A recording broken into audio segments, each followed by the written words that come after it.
Maulan na guys. At least makainom na yung mga halaman na yun, no? Slowly na silang namamatay.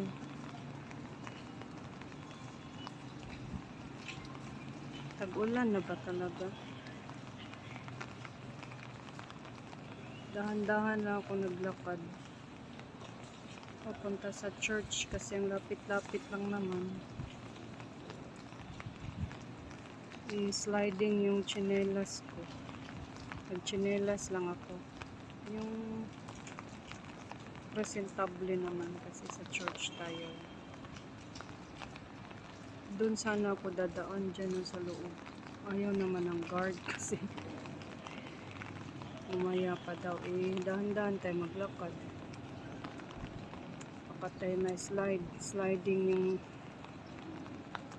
sinuot ko eh. Ayan o, walang nag-i-exercise. Supposed to be madami dito. Tsaka madami dun sa daanan doon. Wala. Kasi naulan. Dito talaga yung daanan ko guys. Shortcut papuntang church. Kaya ang saya-saya po. Ang lapit ko lang. Malapit sa church, malapit sa mall. Thank you Lord talaga. Ano pa bang hihingiin natin? Bait talaga ni Lord. Ayan, yan o. Naulan. Kahapon din naulan kaso nasa loob lang kami. Ngayon, ayokong hindi lumabas kasi unahin natin si Lord parati. Kailangan natin magsimba.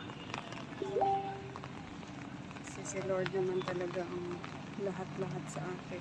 Nagbigay lakas. Nagtatouch ng mga tao sa atin na tumutulong sa atin. Siya yung nagtatouch dyan. Kaya ganun tayo kamahal ng Lord. Kaya, unahin natin siya sa lahat ng bagay. May isang guard dito, pero pwede na tayo dito papunta sa loob, papunta dun sa church.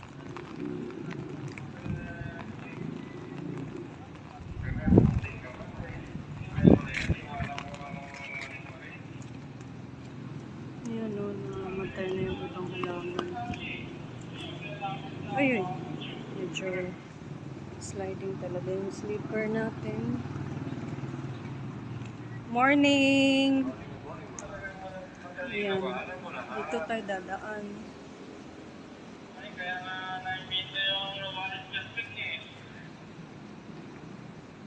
Lapit lang yung church dito.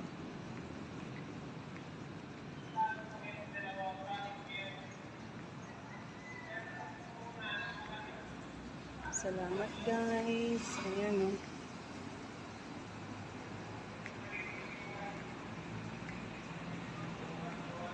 Guys, maaga sila minsan mga 3, 4. Yan yung medyo maingay pag natulog ka malapit dito kasi syempre nadidisturbo ka sa tutut nila. Kaya naman natin yan maiwasan. Yan kasi yung stock room nila sa mga goods ng SM.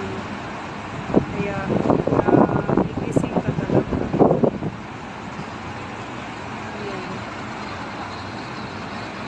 Dadaan, malapit na tayo sa church.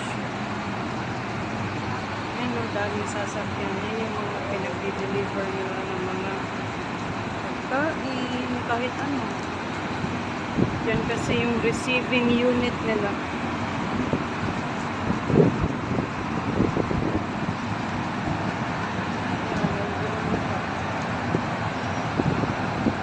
Kaya, isipin mo, madaming mag-iingay.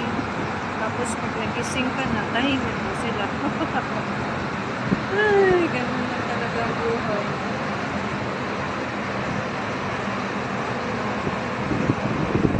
At least, hindi tayo late sa mas malapit na tayo. Yan yung main road guys. Kasi ito yung essence. Ihalin kasama ninyo hanggang sa katapusan ng sanlibutan. Mga kapatid, ang mabuting balita ng Panginoon. Pinupuri ka namin ang Panginoon Hesus Kristo. Isa ng sons and daughters of our God. Hindi malayo ang Diyos sa ating kapatid natin siya. At ano naman ang gampanan ng Espiritu Santo? Siya ating kaibigan. Magandang umaga po sa ating lahat. Sa akin din, isang basado. Ako po ay si Father Jimboy Casubis from General Santos City. Ako po ay isang Holy Missionary. Kami po ay tinatawag na Holy Missionaries of the Heart of Jesus. Kasi yung founder namin, si St. Daniel Tumboli. Siya po yung unang obispo sa Africa, sa Sub-Sahara Africa. Ako po ay na-assign sa Kenya